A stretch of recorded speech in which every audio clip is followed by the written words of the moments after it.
बिस्मिल्लाहिर्रहमानिर्रहीम। अस्सलाम वालेकुम दोस्तों, मेरा नाम बिलाल, तुसी देख रहे हो बिलाल फेरी वाला 2। ठीक है, तो जनाब मैं हम फेरी तैयारी की थी अपनी। ठीक है, निकलने लगा फेरी लैके अल्लाह कर करे।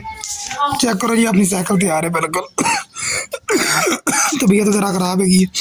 तो मादर करना जनाब, इन्हू फिट किया मैं पूरी समान लिया, चक्के टायर सॉरी चक्के रंग मारा, टायर टूपा पिछला टायर नवा लिया है, तो टूपा दोवें नवी, टल्ली नवी लिया। चेक करो तो टल्ली तुम चेक कराइए जरा जाके, ठीक है कि नहीं, ये चेक करो। ठीक है जनाब, उस तो बाद जनाब ये रंग मारा, रिमां चेक करो जरा, रिमां रंग चेक करो, नहीं लगता जिवें नवे हो गए रिम, कोई मसला रह ही नहीं गया। चेक करो, आ टायर जरा अगला पुराना ही है। ठीक है, यह मरगाड़ की पत्ती मिली मैनू नवी, ये टुट गई हुई सी, पिछले मरगाड़ की टुट गई, वो भी लियानी है, वो लिया के चेंज कर देनी थी। ठीक है, साइकिल अपनी हम ओके हो गई है, रिम रंग जंग बज गया, उस अगले साल डेढ़ का जो पैकेज लग गया, जो रंग का उड्डेगा फिर इन्हू नवा लिया के रंग मार देंगे। ठीक है, चलो चलने अपनी साइकिल वाले।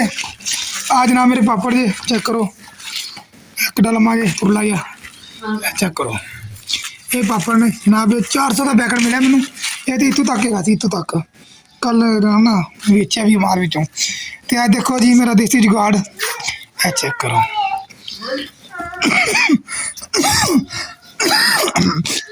मेरी नज़र का मसला ना, इस वास्ते जुगाड़ लाया। ठीक है, क्योंकि मैं बच्चे ने बहुत तेज़, जिसकी वजह तो ना हथ मारते हैं रोटियां ना, थोड़ा इनू इस तरह सेव कर देगा। ठीक है, बच्चा हथ ना मारे, क्योंकि तुम पता अजकल की आवाम बहुत शैतान है।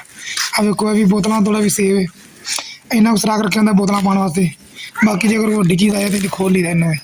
ठीक है, सारे जुगाड़ देसी जुगाड़ अपने लगे हुए हैं। ठीक है, आ मुकम्मल मेरी साइकिल है जनाब।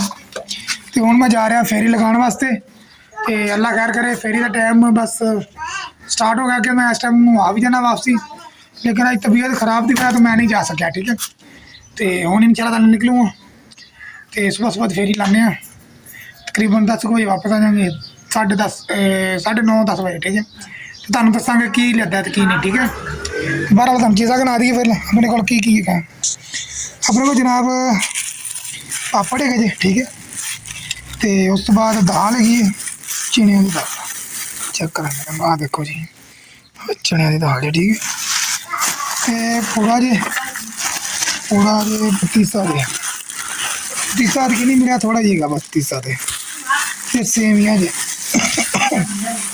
बेसन वाली सेवियाँ जी। ठीक है, आ चेक करें, ठीक हो गया। ए 3-4 जड़ियाँ ने मेरे को चीज़ा है। ठीक है, तो ये आप जरा ना वेचनिया ने लगा कर वेच के तो फिर नवा माल लैके आना। तो यार मेरी छत का पाला डेग गया, भी चेक करो जरा, छत मेरी बड़ी पुरानी है ना, कोई नहीं अल्लाह हिम्मत देगा, तो छत का पाला भी 5-6 साल चेंज कर देना। ठीक है, बाकी सब ओके आ, फेरी लगा के आने फिर तुम दसने की होया की नहीं। ठीक है, आ गया फेरी लगा के, तुम देख सकते हो अभी फेरी लगा के आ गया। चेक करो जरा साढ़े तोड़े मेरे माशाल्लाह।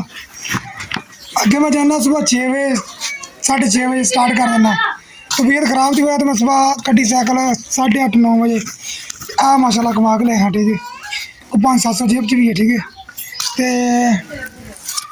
तो भी लैके आया अज इन मारी सी तंदी में, वो जिवें टुट सकती है। चेक करो तंदी जिस वेले, ये देखो टुटन का खतरा, रस्सा लैके आया 150 रुपये के वास्ते, 30 रुपये गल मिले मेरी पिंडों ही। शहर जाना शायद सस्ता लग जाता, शहर जाने का टाइम नहीं आ करके टुटा वाल जनाब, चेक करो तकरीबन 10 ग्राम वाल अच मैं कट्ठे किए हैं, तो ज़्यादा वाल नहीं आ रहा अजे। ठीक है, तो ये सारिया चीज़ा कट्ठिया की मैं। ठीक है, तो अपना जरा ना निज़ाम चलाया है, बाकी तुम देख सकते हो फेरी अज की अपनी मुकम्मल हो गई। ठीक है, तकरीबन रोटियां जड़ियां ने ना जनाब, रोटियां मेरे हिसाब के नाल ना 10 किलो दिते ने। ठीक है, 2-2.5 किलो बोतल ने। ठीक है, तो यह अज की साडी फेरी है। 9 बजे का टाइम पाओ तुम, 9 तो 10 11 12 13 14 15 16 17 ते 18 तकरीबन 8-9 घंटे ड्यूटी की मैं, समझ लो 1000-1200 की ला ली, जिन्हें माल दे लिया कट लेने, अपना खर्चा बच जाना। ठीक है, अगर किसी भाई को वाल बेचने समझ नहीं आ रही कितने बेचे, कोई अच्छा डीलर नहीं लभ रहा, ਸਕ੍ਰੈਪ ਦਾ ਛੱਡੀ ਨਹੀਂ ਲੱਭ ਰਿਹਾ, ਮਾਲ ਕਾਫੀ ਕੁਆਂਟੀਟੀ ਨਾਲ ਉਹਦੇ ਕੋਲ, ਇਹਨਾਂ ਨਾਲ ਰਬਤਾ ਕਰ ਸਕਦਾ। ਮੈਂ ਇਸ ਵੀਡੀਓ ਦੀ ਲਿੰਕ 'ਚ ਆਪਣਾ ਨੰਬਰ ਦੇ ਦਿਆਂਗਾ, ਠੀਕ ਹੈ। ਉਸ ਤੋਂ ਬਾਅਦ ਅਗਰ ਕਿਸੇ ਨੂੰ ਵੀ ਮਾਲੂਮਾਤ ਚਾਹੀਦੀ ਹੋਏ, ਇਸ ਵੀਡੀਓ ਦੀ ਲਿੰਕ ਹੋਏਗਾ, ਨੰਬਰ ਹੋਏਗਾ ਮੇਰਾ, ਠੀਕ ਹੈ, ਡਿਸਕ੍ਰਿਪਸ਼ਨ 'ਚ ਕੱਢ ਕੇ ਇਹਨਾਂ WhatsApp 'ਤੇ ਰਬਤਾ ਕਰ ਸਕਦੇ ਹੋ। ਫਿਰ ਇਹਦੇ ਮਤਲਬ ਹਰ ਚੀਜ਼ ਦੀ ਤੁਹਾਨੂੰ ਮਾਲੂਮਾਤ ਮਿਲੇਗੀ, ਠੀਕ ਹੈ। ਬਾਕੀ ਮੈਨੂੰ ਦਿਓ ਇਜਾਜ਼ਤ, ਮਿਲਦੇ ਹਾਂ ਤੁਹਾਨੂੰ ਨੈਕਸਟ ਵੀਡੀਓ ਦੇ ਨਾਲ। ਅੱਲਾ ਹਾਫਿਜ਼।